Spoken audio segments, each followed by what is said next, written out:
So the challenge we chose is energy efficiency in buildings. So before we go into the efficiency, like getting efficiency, one thing we need to be clear is, in order to achieve efficiency, the product which we use to attain it should be used in a long term. So this is the starting point we focused on to search for a solution. So yeah, so the buildings, it has a lot of electrical equipment. They all operate in silos. There's no coordination, right? So there's a lot of optimization which can be done.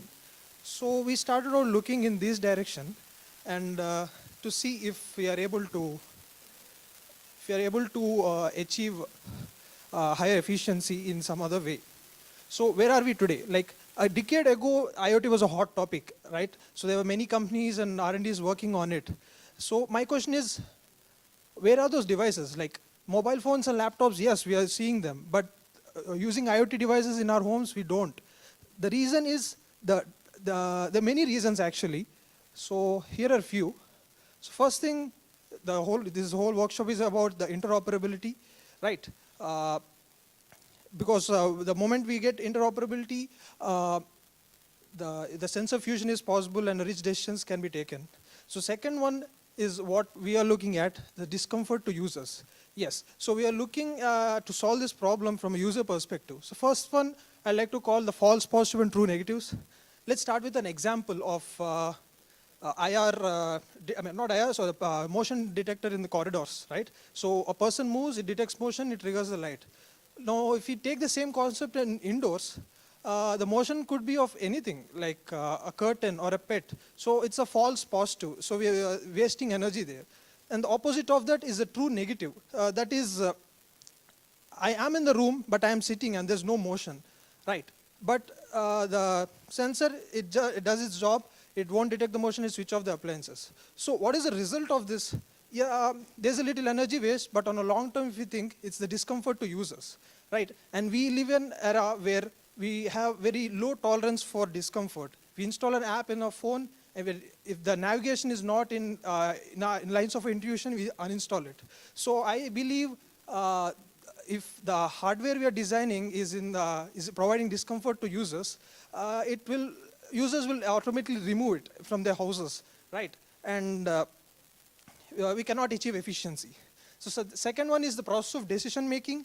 The moment there are like some thousands of sensors in IoT building, right? So a rule-based system won't work. So this is another problem. So in this hackathon, like we tried to attempt to solve these two problems. Though there are others, that's for another day. So we present you smarter indoors. We already have smart indoors, but this is something extra we did here. So what is it? So our vision is clear: to eliminate discomfort as much as possible, because we believe only then true efficiency can be achieved. So first thing is the detection. We eliminated detection with localization. So detection is, it detects the presence, doesn't detect the presence of a person, it only detects motion. So localization is all about the person, where exactly the person is, right? And second one, we replace a rule-based system with a multimodal adaptation system. We'll look into the second one later. The first one we will look at. So here we have a user, Hari user is running away.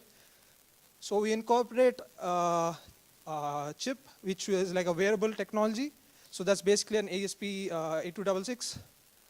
And these are connected to room nodes, like every room will be having a similar application entity. And these talk to the sensors in those rooms, right? And like this,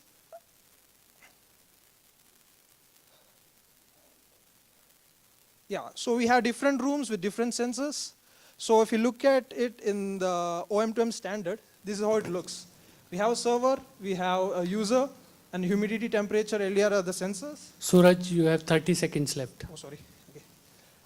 So it connects to the gateway, and we used a Raspberry Pi with one M2M standard running on it, and it's connected to the mains of the building, and that's how it controls. So the second one we're looking into is the machine learning we incorporated in upon the OM2M. I trained it over like 40 data points, and I achieved a 98% accuracy, and this training was done on a Raspberry Pi. So it looks pretty feasible.